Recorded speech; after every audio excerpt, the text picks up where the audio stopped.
All right, so let's talk about the anatomy of an HTML tag and break it down to its component parts so that we can actually understand how they're structured and how we can use them. So we've written HTML elements like so. So here we have the words hello world, and they're enclosed by an opening tag and a closing tag. And in between those tags is the content that we want to apply that structure to. So if you think back to the days of marking down a manuscript, it's exactly the same as putting down a squiggly line underneath certain words or phrases and asking the publisher to make it bolded to affect the structure of certain parts of the text. Now, in this case, the publisher just happens to be our browser. So these tags make requests to the browser asking it to structure and display our plain text in the way that the web designer wanted it to be shown. Now, the other type of tag that we just saw are tags that don't have a closing tag.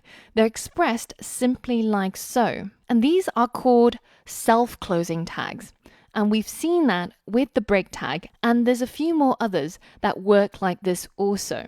Now, how do we find out if something requires a closing tag or is self-closing? Well, this is where we head to the documentation again. So if we have a look at the documentation for the heading elements, you can see that there's this part in the table that says tag omission, and it says that both the starting and ending tags are mandatory so that you can specify which portion of your text you want to apply this structure to. Now, if we have a look at the BR or the line break element, you can see that under tag omission, it says that it must have a start tag and must not have an end tag. So this is how we find out how we write our tags. Now, while we're here, I want to introduce you to another element called the horizontal rule, or the HR tag.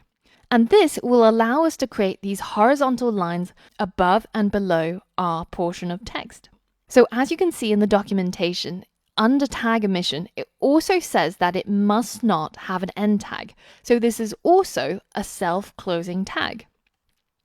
Let's head back over to our pen so that we can add these two horizontal rules above and below our text. So the first one is going to go here, and the last one is going to go here. You can see that our web page now has two horizontal lines above and below our main portion of text.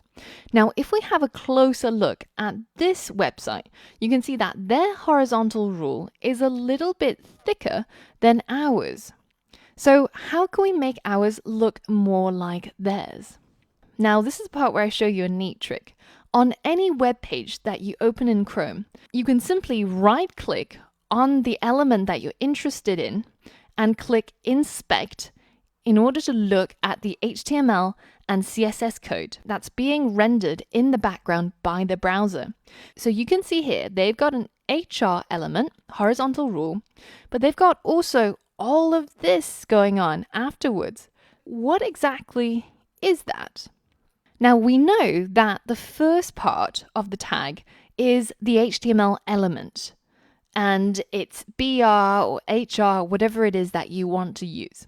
Now, the second part inside the angle bracket or inside our tag is new, and this is called an HTML attribute, and it basically gives more information to the browser to specify modifications to that HTML element.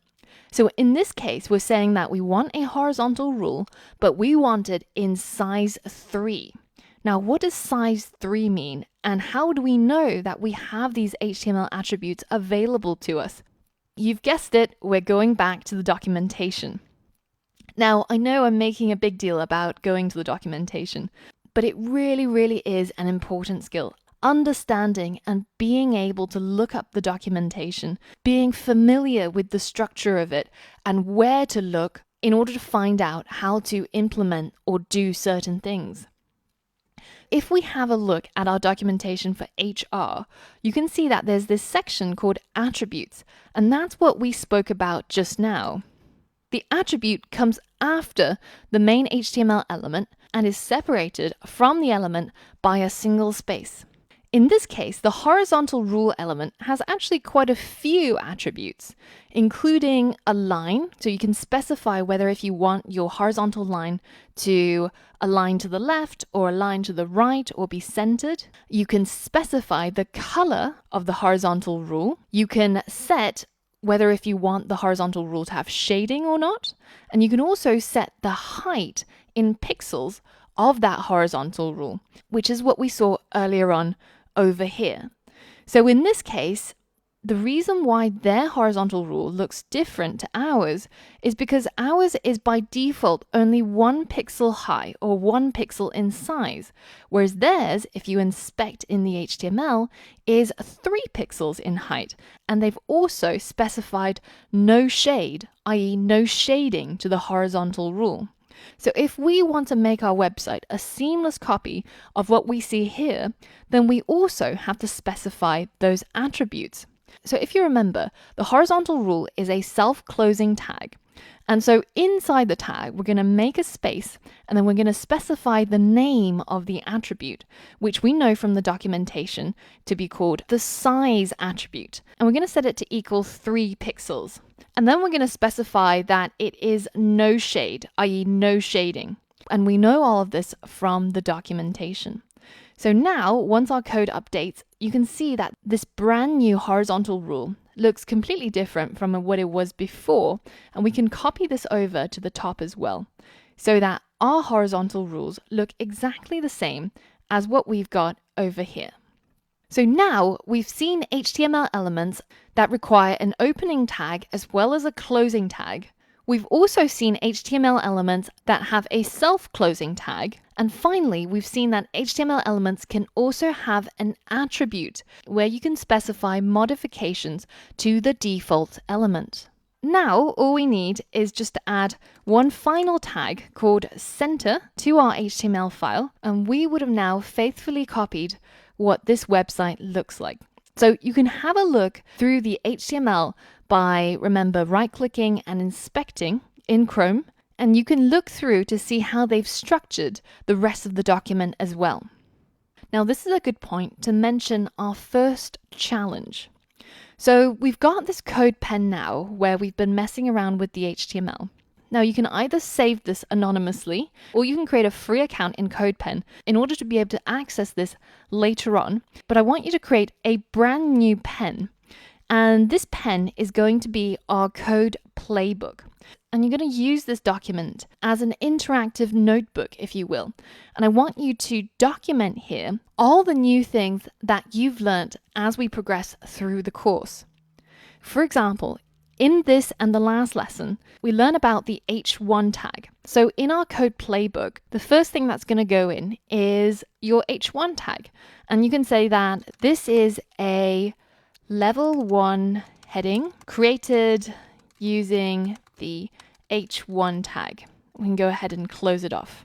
And you can look through the documentation to perhaps copy some of these code snippets over, but make sure that whenever you're copying, pasting code, that you understand what the code does.